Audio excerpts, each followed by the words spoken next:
All right, let's dive into some of the most enduring financial wisdom ever recorded. And believe it or not, this stuff comes to us straight from the clay tablets of ancient Babylon. So, our story kicks off in, of all places, ancient Babylon. But check out this problem. It feels super modern, right? Here's this guy Ben Seer, a master chariot builder, and he's basically saying, I live in the richest city in the world. I see wealth everywhere, but my own wallet is empty. Sound familiar?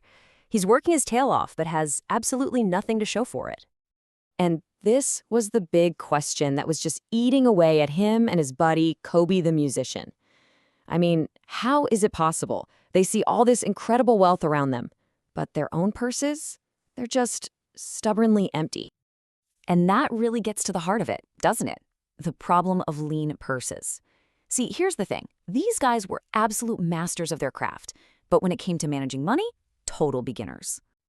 So, faced with this frustration, they make a game-changing decision.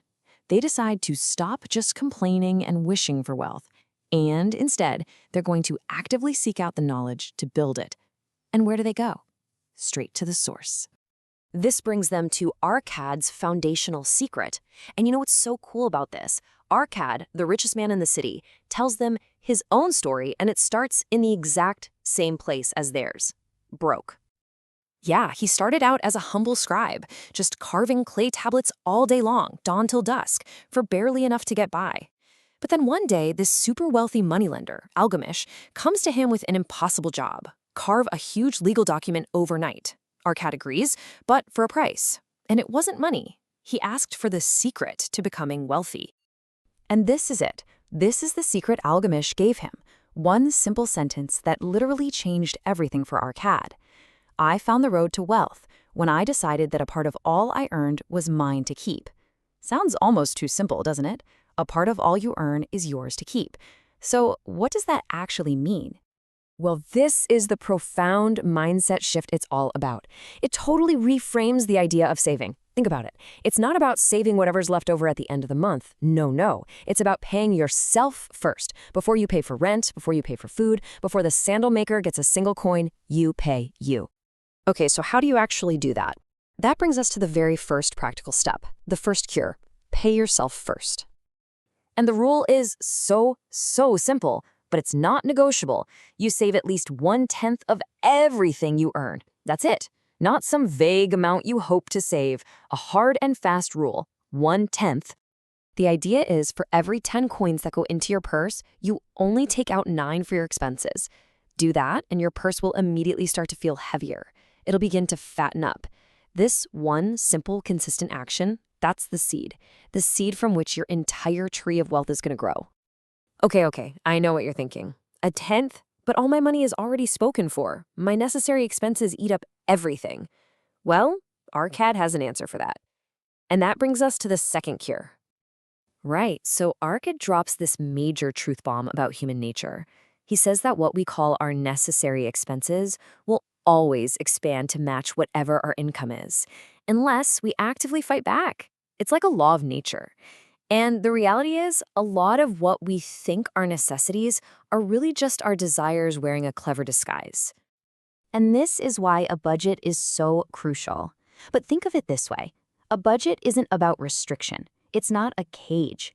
It's a shield.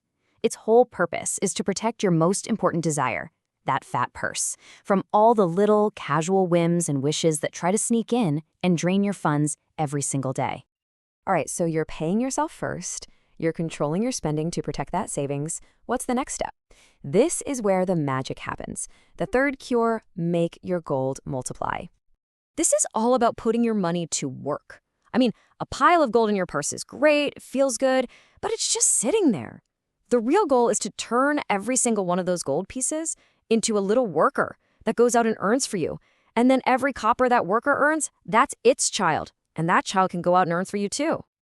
And this example just shows the incredible power of that idea, the power of compounding. A farmer sets aside just 10 pieces of silver for his newborn son. By the time that son turns 50, that tiny initial amount has grown to 167 pieces of silver. It multiplied itself almost 17 times over, and they never added another coin. That right there is the power of making your money's children and their children's children work for you. So let's just recap the whole system. It's these three cures, and they work together perfectly.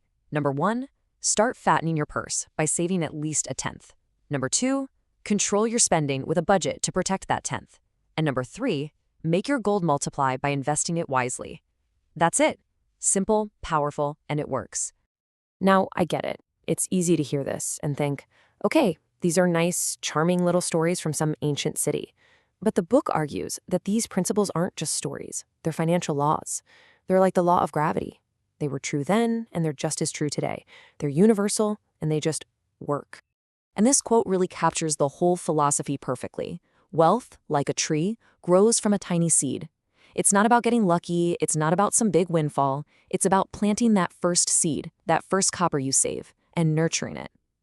Every huge fortune, every person living comfortably, started with that one simple, consistent act. Look, the wisdom of Babylon has stuck around for thousands of years for one simple reason. It works. The path is clear. A part of all you earn is yours to keep. The principles are dead simple. The only real question left is the one it asks you. What seed are you going to plant today?